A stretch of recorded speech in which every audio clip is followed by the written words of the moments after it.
शुक्रवार के दिन हम आपको धन की देवी माँ लक्ष्मी जी का एक बहुत ही ज्यादा चमत्कारी और अचूक महामंत्र सुनाने वाले हैं, जिसके प्रतिदिन एक माला जाप या श्रवण से आपके जीवन में जो धन की कमी बनी रहती है वह पल भर में ही दूर हो जाएगी। इस दिव्य मंत्र के श्रवण से आप अपने जीवन को समृद्ध बना सकते हैं।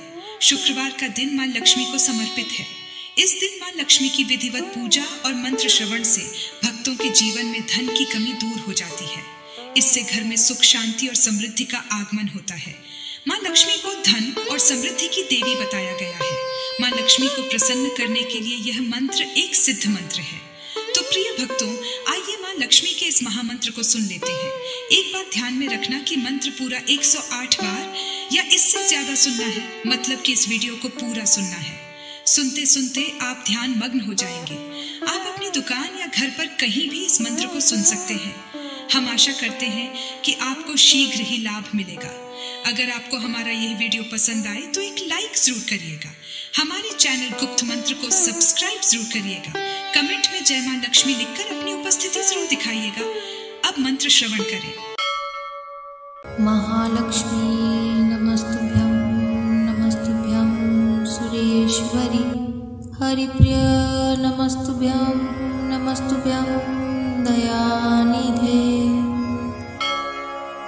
महालक्ष्मी नमस्तुभ्यं नमस्तुभ्यं सुरेश्वरी हरिप्रिय नमस्तुभ्यं नमस्तुभ्यं दयानिधे। महालक्ष्मी नमस्तुभ्यं नमस्तुभ्यं सुरेश्वरी हरिप्रिय नमस्तुभ्यं नमस्तुभ्यं दयानिधे।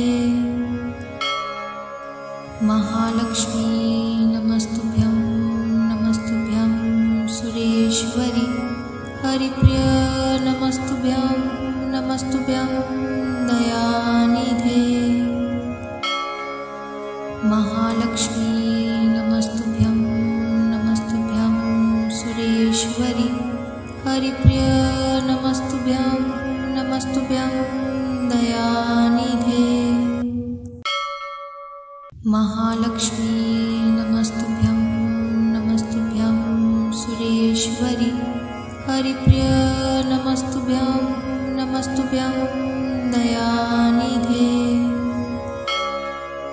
महालक्ष्मी नमस्तुभ्यं नमस्तुभ्यं सुरेश्वरी हरिप्रिय नमस्तुभ्यं नमस्तुभ्यं दयानिधे। महालक्ष्मी नमस्तुभ्यं नमस्तुभ्यं सुरेश्वरी हरिप्रिय नमस्तुभ्यं नमस्तुभ्यं दयानिधे। महालक्ष्मी नमस्तुभ्यं नमस्तुभ्यं सुरेश्वरी हरिप्रिय नमस्तुभ्यं नमस्तुभ्यं दयानिधे। महालक्ष्मी नमस्तुभ्यं नमस्तुभ्यं सुरेश्वरी हरिप्रिय नमस्तुभ्यं नमस्तुभ्यं दयानिधे। महालक्ष्मी नमस्तुभ्यं नमस्तुभ्यं सुरेश्वरी हरिप्रिय नमस्तुभ्यं नमस्तुभ्यं दयानिधे। महालक्ष्मी नमस्तुभ्यं नमस्तुभ्यं सुरेश्वरी हरिप्रिय नमस्तुभ्यं नमस्तुभ्यं दयानिधे। महालक्ष्मी नमस्तुभ्यं नमस्तुभ्यं सुरेश्वरी हरिप्रिय नमस्तुभ्यं नमस्तुभ्यं दयानिधे। महालक्ष्मी नमस्तुभ्यं नमस्तुभ्यं सुरेश्वरी हरिप्रिय नमस्तुभ्यं नमस्तुभ्यं दयानिधे। महालक्ष्मी नमस्तुभ्यं नमस्तुभ्यं सुरेश्वरी हरिप्रिय नमस्तुभ्यं नमस्तुभ्यं दयानिधे। महालक्ष्मी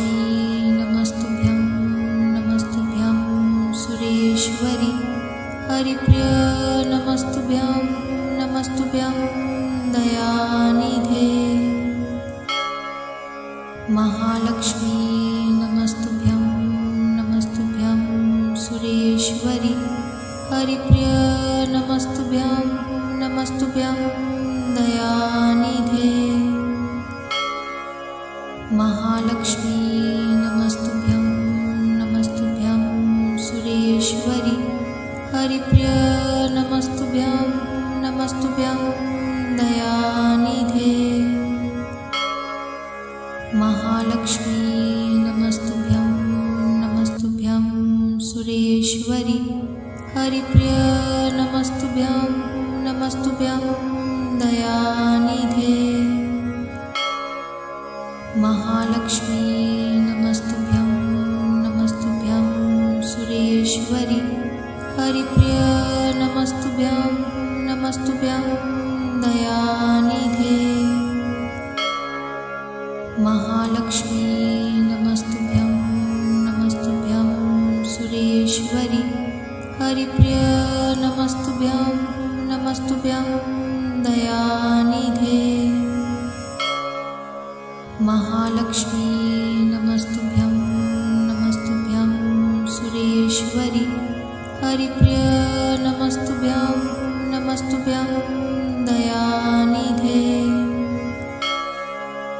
महालक्ष्मी नमस्तुभ्यं नमस्तुभ्यं सुरेश्वरी हरिप्रिय नमस्तुभ्यं नमस्तुभ्यं दयानिधे। महालक्ष्मी नमस्तुभ्यं नमस्तुभ्यं सुरेश्वरी हरिप्रिय नमस्तुभ्यं नमस्तुभ्यं दयानिधे। महालक्ष्मी नमस्तुभ्यं नमस्तुभ्यं सुरेश्वरी हरिप्रिय नमस्तुभ्यं नमस्तुभ्यं दयानिधे। महालक्ष्मी नमस्तुभ्यं नमस्तुभ्यं सुरेश्वरी हरिप्रिय नमस्तुभ्यं नमस्तुभ्यं दयानिधे। महालक्ष्मी नमस्तुभ्यं नमस्तुभ्यं सुरेश्वरी हरिप्रिय नमस्तुभ्यं नमस्तुभ्यं दयानिधे। महालक्ष्मी नमस्तुभ्यं नमस्तुभ्यं सुरेश्वरी हरिप्रिय नमस्तुभ्यं नमस्तुभ्यं दयानिधे।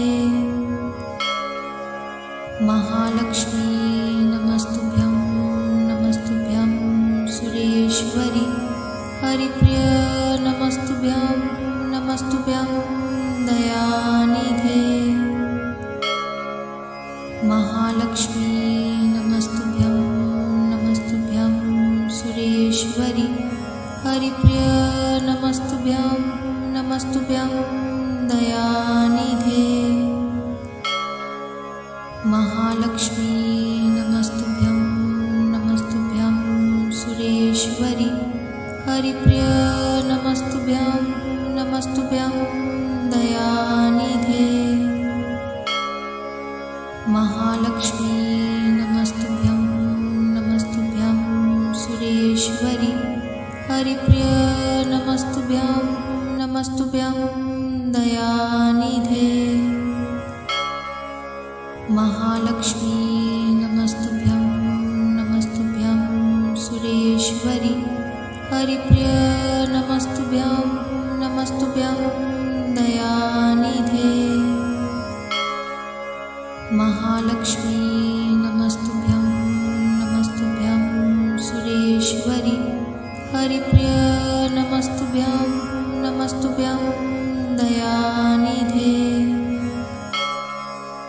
महालक्ष्मी नमस्तुभ्यं नमस्तुभ्यं सुरेश्वरी हरिप्रिय नमस्तुभ्यं नमस्तुभ्यं दयानिधे। महालक्ष्मी नमस्तुभ्यं नमस्तुभ्यं सुरेश्वरी हरिप्रिय नमस्तुभ्यं नमस्तुभ्यं दयानिधे। महालक्ष्मी नमस्तुभ्यं नमस्तुभ्यं सुरेश्वरी हरिप्रिय नमस्तुभ्यं नमस्तुभ्यं दयानिधे महालक्ष्मी नमस्तुभ्यं नमस्तुभ्यं सुरेश्वरी हरिप्रिय नमस्तुभ्यं नमस्तुभ्यं दयानिधे महालक्ष्मी नमस्तुभ्यं नमस्तुभ्यं सुरेश्वरी हरिप्रिय नमस्तुभ्यं नमस्तुभ्यं दयानिधे महालक्ष्मी नमस्तुभ्यं नमस्तुभ्यं सुरेश्वरी हरिप्रिय नमस्तुभ्यं नमस्तुभ्यं दयानिधे महालक्ष्मी नमस्तुभ्यं नमस्तुभ्यं सुरेश्वरी हरिप्रिय नमस्तुभ्यं नमस्तुभ्यं दयानिधे महालक्ष्मी नमस्तुभ्यं नमस्तुभ्यं सुरेश्वरी हरिप्रिय नमस्तुभ्यं नमस्तुभ्यं दयानिधे महालक्ष्मी नमस्तुभ्यं नमस्तुभ्यं सुरेश्वरी हरिप्रिय नमस्तुभ्यं नमस्तुभ्यं दयानिधे महालक्ष्मी नमस्तुभ्यं नमस्तुभ्यं सुरेश्वरी हरिप्रिय नमस्तुभ्यं नमस्तुभ्यं दयानिधे महालक्ष्मी नमस्तुभ्यं नमस्तुभ्यं सुरेश्वरी हरिप्रिय नमस्तुभ्यं नमस्तुभ्यं दयानिधे महालक्ष्मी नमस्तुभ्यं नमस्तुभ्यं सुरेश्वरी हरिप्रिय नमस्तुभ्यं नमस्तुभ्यं दयानिधे महालक्ष्मी नमस्तुभ्यं नमस्तुभ्यं सुरेश्वरी हरिप्रिय नमस्तुभ्यं नमस्तुभ्यं दयानिधे महालक्ष्मी नमस्तुभ्यं नमस्तुभ्यं सुरेश्वरी हरिप्रिय नमस्तुभ्यं नमस्तुभ्यं दयानिधे महालक्ष्मी नमस्तुभ्यं नमस्तुभ्यं सुरेश्वरी हरिप्रिय नमस्तुभ्यं नमस्तुभ्यं दयानिधे महालक्ष्मी नमस्तुभ्यं नमस्तुभ्यं सुरेश्वरी हरिप्रिय नमस्तुभ्यं नमस्तुभ्यं दयानिधे महालक्ष्मी नमस्तुभ्यं नमस्तुभ्यं सुरेश्वरी हरिप्रिय नमस्तुभ्यं नमस्तुभ्यं दयानिधे महालक्ष्मी नमस्तुभ्यं नमस्तुभ्यं सुरेश्वरी हरिप्रिय नमस्तुभ्यं नमस्तुभ्यं दयानिधे महालक्ष्मी नमस्तुभ्यं नमस्तुभ्यं सुरेश्वरी हरिप्रिय नमस्तुभ्यं नमस्तुभ्यं दयानिधे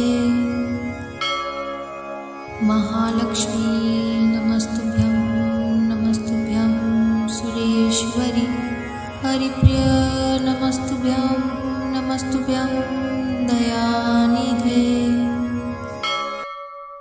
महालक्ष्मी नमस्तुभ्यं नमस्तुभ्यं सुरेश्वरी हरिप्रिय नमस्तुभ्यं नमस्तुभ्यं दयानिधे महालक्ष्मी नमस्तुभ्यं नमस्तुभ्यं सुरेश्वरी हरिप्रिय नमस्तुभ्यं नमस्तुभ्यं दयानिधे महालक्ष्मी नमस्तुभ्यं नमस्तुभ्यं हरिप्रिय नमस्तुभ्यं नमस्तुभ्यं दयानिधे महालक्ष्मी नमस्तुभ्यं नमस्तुभ्यं सुरेश्वरी हरिप्रिय नमस्तुभ्यं नमस्तुभ्यं दयानिधे महालक्ष्मी नमस्तुभ्यं नमस्तुभ्यं सुरेश्वरी हरिप्रिय नमस्तुभ्यं नमस्तुभ्यं दयानिधे महालक्ष्मी नमस्तुभ्यं नमस्तुभ्यं सुरेश्वरी हरिप्रिय नमस्तुभ्यं नमस्तुभ्यं दयानिधे महालक्ष्मी नमस्तुभ्यं नमस्तुभ्यं सुरेश्वरी हरिप्रिय नमस्तुभ्यं नमस्तुभ्यं दयानिधे महालक्ष्मी नमस्तुभ्यं नमस्तुभ्यं सुरेश्वरी हरिप्रिय नमस्तुभ्यं नमस्तुभ्यं दयानिधे महालक्ष्मी नमस्तुभ्यं नमस्तुभ्यं सुरेश्वरी हरिप्रिय नमस्तुभ्यं नमस्तुभ्यं दयानिधे महालक्ष्मी नमस्तुभ्यं नमस्तुभ्यं सुरेश्वरी हरिप्रिय नमस्तुभ्यं नमस्तुभ्यं दयानिधे महालक्ष्मी नमस्तुभ्यं नमस्तुभ्यं सुरेश्वरी हरिप्रिय नमस्तुभ्यं नमस्तुभ्यं दयानिधे महालक्ष्मी नमस्तुभ्यं नमस्तुभ्यं सुरेश्वरी हरिप्रिय नमस्तुभ्यं नमस्तुभ्यं दयानिधे महालक्ष्मी नमस्तुभ्यं नमस्तुभ्यं सुरेश्वरी हरिप्रिय नमस्तुभ्यं नमस्तुभ्यं दयानिधे महालक्ष्मी नमस्तुभ्यं नमस्तुभ्यं सुरेश्वरी हरिप्रिय नमस्तुभ्यं नमस्तुभ्यं दयानिधे महालक्ष्मी नमस्तुभ्यं नमस्तुभ्यं सुरेश्वरी हरिप्रिय नमस्तुभ्यं नमस्तुभ्यं दयानिधे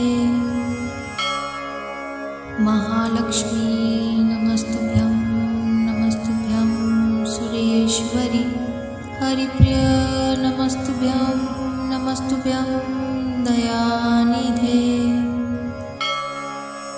महालक्ष्मी नमस्तुभ्यं नमस्तुभ्यं सुरेश्वरी हरिप्रिय नमस्तुभ्यं नमस्तुभ्यं दयानिधे महालक्ष्मी नमस्तुभ्यं नमस्तुभ्यं सुरेश्वरी हरिप्रिय नमस्तुभ्यं नमस्तुभ्यं दयानिधे महालक्ष्मी नमस्तुभ्यं नमस्तुभ्यं सुरेश्वरी हरिप्रिय नमस्तुभ्यं नमस्तुभ्यं दयानिधे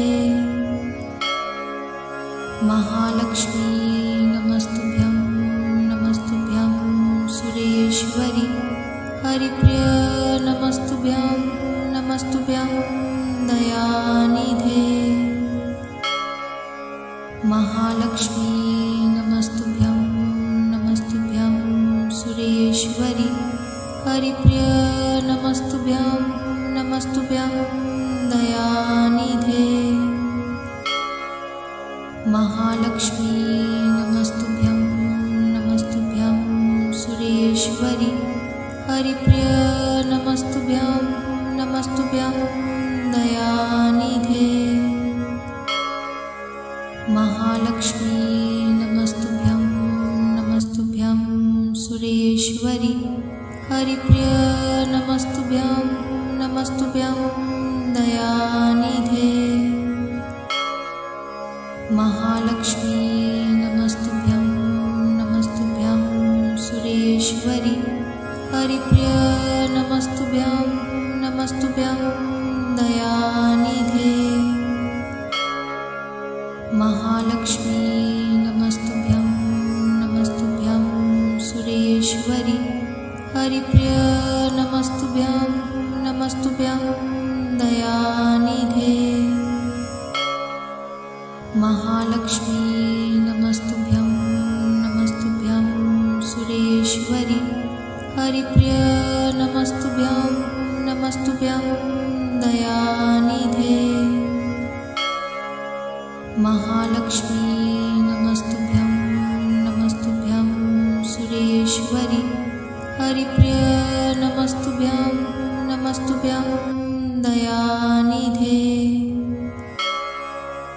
महालक्ष्मी नमस्तुभ्यं नमस्तुभ्यं सुरेश्वरी। हरिप्रिय नमस्तुभ्यं नमस्तुभ्यं दयानिधे। महालक्ष्मी नमस्तुभ्यं नमस्तुभ्यं सुरेश्वरी। हरिप्रिय नमस्तुभ्यं नमस्तुभ्यं दयानिधे। महालक्ष्मी नमस्तुभ्यं नमस्तुभ्यं सुरेश्वरी। हरिप्रिय नमस्तुभ्यं नमस्तुभ्यं दयानिधे। महालक्ष्मी नमस्तुभ्यं नमस्तुभ्यं सुरेश्वरी। हरिप्रिय नमस्तुभ्यं नमस्तुभ्यं दयानिधे। महालक्ष्मी नमस्तुभ्यं नमस्तुभ्यं सुरेश्वरी।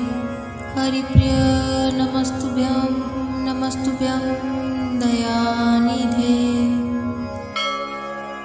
महालक्ष्मी नमस्तुभ्यं नमस्तुभ्यं सुरेश्वरी। हरिप्रिय नमस्तुभ्यं नमस्तुभ्यं दयानिधे। महालक्ष्मी नमस्तुभ्यं नमस्तुभ्यं सुरेश्वरी। हरिप्रिय नमस्तुभ्यं नमस्तुभ्यं दयानिधे। महालक्ष्मी नमस्तुभ्यं नमस्तुभ्यं सुरेश्वरी। हरिप्रिय नमस्तुभ्यं नमस्तुभ्यं दयानिधे। महालक्ष्मी नमस्तुभ्यं नमस्तुभ्यं सुरेश्वरी। हरिप्रिय नमस्तुभ्यं नमस्तुभ्यं दयानिधे। महालक्ष्मी नमस्तुभ्यं नमस्तुभ्यं सुरेश्वरी। हरिप्रिय नमस्तुभ्यं नमस्तुभ्यं दयानिधे। महालक्ष्मी नमस्तुभ्यं नमस्तुभ्यं सुरेश्वरी। हरिप्रिय नमस्तुभ्यं नमस्तुभ्यं दयानिधे। महालक्ष्मी नमस्तुभ्यं नमस्तुभ्यं सुरेश्वरी। हरिप्रिय नमस्तुभ्यं नमस्तुभ्यं दयानिधे। महालक्ष्मी नमस्तुभ्यं नमस्तुभ्यं सुरेश्वरी। हरिप्रिय नमस्तुभ्यं नमस्तुभ्यं दयानिधे। महालक्ष्मी नमस्तुभ्यं नमस्तुभ्यं सुरेश्वरी। हरिप्रिय नमस्तुभ्यं नमस्तुभ्यं दयानिधे। महालक्ष्मी नमस्तुभ्यं नमस्तुभ्यं सुरेश्वरी। हरिप्रिय नमस्तुभ्यं नमस्तुभ्यं दयानिधे। महालक्ष्मी नमस्तुभ्यं नमस्तुभ्यं सुरेश्वरी। हरिप्रिय नमस्तुभ्यं नमस्तुभ्यं दयानिधे। महालक्ष्मी नमस्तुभ्यं नमस्तुभ्यं सुरेश्वरी हरिप्रिय नमस्तुभ्यं नमस्तुभ्यं दयानिधे। महालक्ष्मी नमस्तुभ्यं नमस्तुभ्यं सुरेश्वरी हरिप्रिय नमस्तुभ्यं नमस्तुभ्यं दयानिधे। महालक्ष्मी नमस्तुभ्यं नमस्तुभ्यं सुरेश्वरी हरिप्रिय नमस्तुभ्यं नमस्तुभ्यं दयानिधे। महालक्ष्मी नमस्तुभ्यं नमस्तुभ्यं सुरेश्वरी हरिप्रिय नमस्तुभ्यं नमस्तुभ्यं दयानिधे। महालक्ष्मी नमस्तुभ्यं नमस्तुभ्यं सुरेश्वरी हरिप्रिय नमस्तुभ्यं नमस्तुभ्यं दयानिधे। महालक्ष्मी नमस्तुभ्यं नमस्तुभ्यं सुरेश्वरी हरिप्रिय नमस्तुभ्यं नमस्तुभ्यं दयानिधे। महालक्ष्मी नमस्तुभ्यं नमस्तुभ्यं सुरेश्वरी हरिप्रिय नमस्तुभ्यं नमस्तुभ्यं दयानिधे।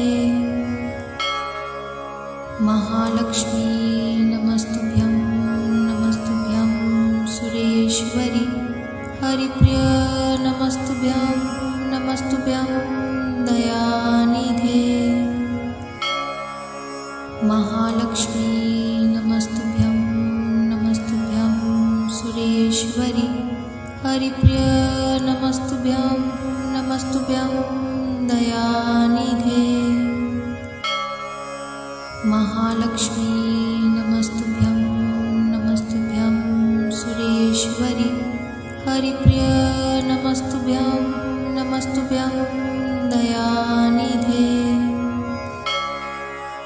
महालक्ष्मी नमस्तुभ्यं नमस्तुभ्यं सुरेश्वरी हरिप्रिय नमस्तुभ्यं नमस्तुभ्यं दयानिधे। महालक्ष्मी नमस्तुभ्यं नमस्तुभ्यं सुरेश्वरी हरिप्रिय नमस्तुभ्यं नमस्तुभ्यं दयानिधे। महालक्ष्मी नमस्तुभ्यं नमस्तुभ्यं सुरेश्वरी हरिप्रिय नमस्तुभ्यं नमस्तुभ्यं दयानिधे। महालक्ष्मी नमस्तुभ्यं नमस्तुभ्यं सुरेश्वरी हरिप्रिय नमस्तुभ्यं नमस्तुभ्यं दयानिधे। महालक्ष्मी नमस्तुभ्यं नमस्तुभ्यं सुरेश्वरी हरिप्रिय नमस्तुभ्यं नमस्तुभ्यं दयानिधे। महालक्ष्मी नमस्तुभ्यं नमस्तुभ्यं सुरेश्वरी हरिप्रिय नमस्तुभ्यं नमस्तुभ्यं दयानिधे। महालक्ष्मी नमस्तुभ्यं नमस्तुभ्यं सुरेश्वरी हरिप्रिय नमस्तुभ्यं नमस्तुभ्यं दयानिधे। महालक्ष्मी नमस्तुभ्यं नमस्तुभ्यं सुरेश्वरी हरिप्रिय नमस्तुभ्यं नमस्तुभ्यं दयानिधे। महालक्ष्मी नमस्तुभ्यं नमस्तुभ्यं सुरेश्वरी हरिप्रिय नमस्तुभ्यं नमस्तुभ्यं दयानिधे। महालक्ष्मी नमस्तुभ्यं नमस्तुभ्यं सुरेश्वरी हरिप्रिय नमस्तुभ्यं नमस्तुभ्यं दयानिधे। महालक्ष्मी नमस्तुभ्यं नमस्तुभ्यं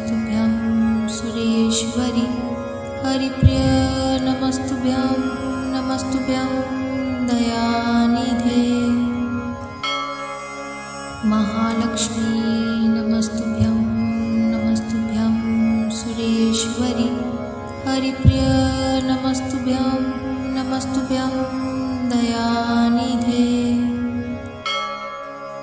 महालक्ष्मी नमस्तुभ्यं नमस्तुभ्यं सुरेश्वरी।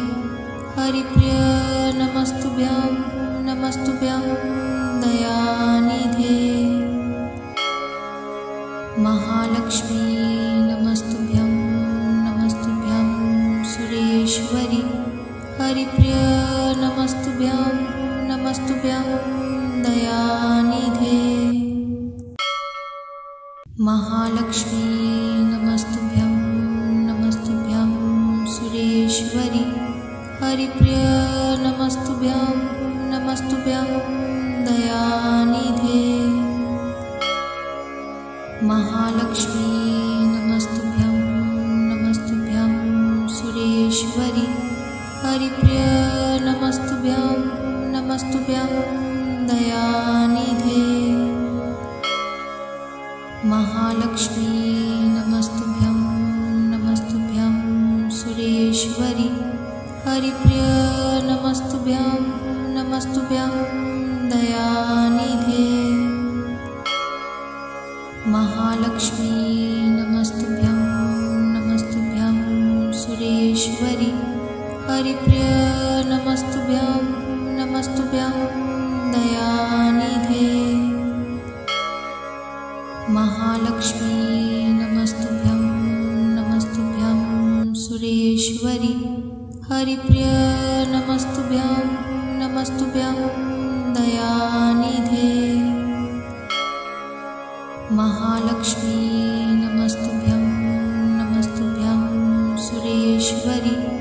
हरिप्रिय नमस्तुभ्यं नमस्तुभ्यं दयानिधे। महालक्ष्मी नमस्तुभ्यं नमस्तुभ्यं सुरेश्वरी। हरिप्रिय नमस्तुभ्यं नमस्तुभ्यं दयानिधे। महालक्ष्मी नमस्तुभ्यं नमस्तुभ्यं सुरेश्वरी। हरिप्रिय नमस्तुभ्यं नमस्तुभ्यं दयानिधे। महालक्ष्मी नमस्तुभ्यं नमस्तुभ्यं सुरेश्वरी। हरिप्रिय नमस्तुभ्यं नमस्तुभ्यं दयानिधे। महालक्ष्मी नमस्तुभ्यं नमस्तुभ्यं सुरेश्वरी। हरिप्रिय नमस्तुभ्यं नमस्तुभ्यं दयानिधे। महालक्ष्मी नमस्तुभ्यं नमस्तुभ्यं सुरेश्वरी। हरिप्रिय नमस्तुभ्यं नमस्तुभ्यं दयानिधे। महालक्ष्मी नमस्तुभ्यं नमस्तुभ्यं सुरेश्वरी। हरिप्रिय नमस्तुभ्यं नमस्तुभ्यं दयानिधे। महालक्ष्मी नमस्तुभ्यं नमस्तुभ्यं सुरेश्वरी। हरिप्रिय नमस्तुभ्यं नमस्तुभ्यं दयानिधे। महालक्ष्मी नमस्तुभ्यं नमस्तुभ्यं सुरेश्वरी। हरिप्रिय नमस्तुभ्यं नमस्तुभ्यं दयानिधे। महालक्ष्मी नमस्तुभ्यं नमस्तुभ्यं सुरेश्वरी। हरिप्रिय नमस्तुभ्यं नमस्तुभ्यं दयानिधे। महालक्ष्मी नमस्तुभ्यं नमस्तुभ्यं सुरेश्वरी। हरिप्रिय नमस्तुभ्यं नमस्तुभ्यं दयानिधे। महालक्ष्मी नमस्तुभ्यं नमस्तुभ्यं सुरेश्वरी। हरिप्रिय नमस्तुभ्यं नमस्तुभ्यं दयानिधे। महालक्ष्मी नमस्तुभ्यं नमस्तुभ्यं सुरेश्वरी हरिप्रिय नमस्तुभ्यं नमस्तुभ्यं